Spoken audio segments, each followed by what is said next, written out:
ಸ್ವಲ್ಪ ಪೊಲೀಸರು ಸಾಕು ದುಡ್ಡು ಬರುತ್ತೆ ನಮಗಂತ ಭಯ ಅವರಲ್ಲೇ ಇರಲಿಲ್ಲ.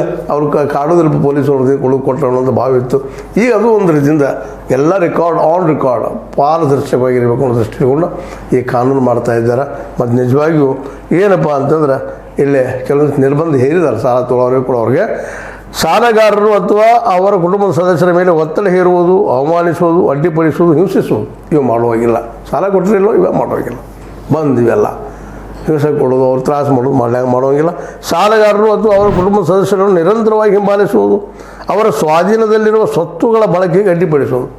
ಸ್ವತ್ತು ಅಂದ್ರೆ ಅವ್ರ ಮನೆ ಇರ್ತದೆ, ಮತ್ತಿನ ಇರ್ತದೆ, ಅಥವಾ ಮತ್ತಿನ ಬೈಕ್ ಇರ್ತದೆ, ಮತ್ತೆ ಇರ್ತದೆ, ಅವ್ರು ಹಿಡ್ಕೊಂಡು ಹೋಗೋದು ಅಂದರೆ ಅವ್ರಿಗೆ ತೊಂದರೆ ಕೊಡೋದು. ಇಂಥವೆಲ್ಲ ಮಾಡ್ತಿದ್ದಾರೆ. ಎಲ್ಲ ಬಂದ್ ಮಾಡಪ್ಪ, ಇದಿಲ್ಲ ಇನ್ನು ಇಂಥ ಒಂದು ವ್ಯವಹಾರ ನಡೆಯೋದಿಲ್ಲ. ವ್ಯವಹಾರ ಸಾಲಗಾರರು ಮತ್ತು ಅವರ ಕುಟುಂಬದವರು ವಾಸಿಸುವ ಕೆಲಸ ಮಾಡುವ ಸ್ಥಳಕ್ಕೆ ನಿರಂತರವಾಗಿ ಭೇಟಿ ಚಟುವಟಿಕೆಗಳಿಗೆ ಅಡ್ಡಿಪಡಿಸುವುದು.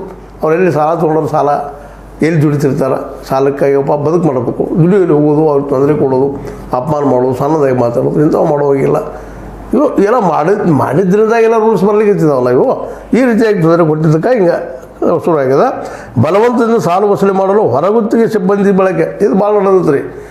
ಈವನ್ ನ್ಯಾಷನಲ್ ಬ್ಯಾಂಕ್ನಲ್ಲಿ ನಡೆದ ಸುದ್ದಿಗಳಿದ್ದಾವೆ. ಯಾಕಪ್ಪ ಅಂತಂದ್ರೆ ವಸೂಲಿ ಮಾಡಿದ್ರೆ ಒಂದು ದೊಡ್ಡ ಬೇರೆ ಗ್ಯಾಂಗ್ ಇಟ್ಬಿಡೋದು ಪ್ರೈವೇಟ್ದವ್ರನ್ನ.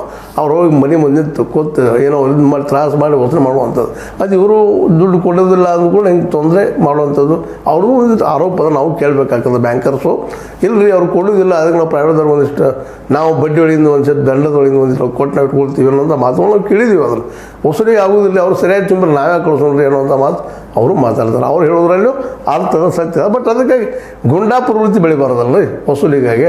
ಮತ್ತು ಏನೋ ಬಡ್ಡಿ ಜೆನ್ಯೂನ್ ಆಗಿದೆ, ಬಡ್ಡಿ ಏನದ ಅದು ಗಂಟೆ ಏನದ ಅಷ್ಟು ಇಟ್ಕೋಬೇಕು. ರೆಕಾರ್ಡ್ಸ್ ಪರ್ಫೆಕ್ಟ್ ಇರಬೇಕು. ರೆಕಾರ್ಡು ಸಿಗೋದಿಲ್ಲ ಕೆಲವೊಂದು ಕಡೆ. ಕೆಲವು ಈ ಫೈನಾನ್ಸರ್ಸು ರೆಕಾರ್ಡ್ಸೇ ಇಟ್ಟಿರೋದಿಲ್ಲ. ಎಲ್ಲ ಬಡ್ಡಿಗೆ ಜಮಾ ಅನ್ಕೋದು ಹೋಗುವಂಥದ್ದು. ಅದರ ದೃಷ್ಟಿ ಇಟ್ಕೊಂಡು ಏನಪ್ಪ ಅಂದ್ರೆ ಏನು ಬಲವಂತ ಸಾಲ ವಸೂಲಿ ಮಾಡಲು ಹೊರಗುತ್ತಿಗೆ ಸಿಬ್ಬಂದಿ ಬಳಕೆ ಅಪರಾಧ ಹಿನ್ನೆಲೆ ವ್ಯಕ್ತಿಗಳು ಬಳಸಿಕೊಳ್ಳುವುದು.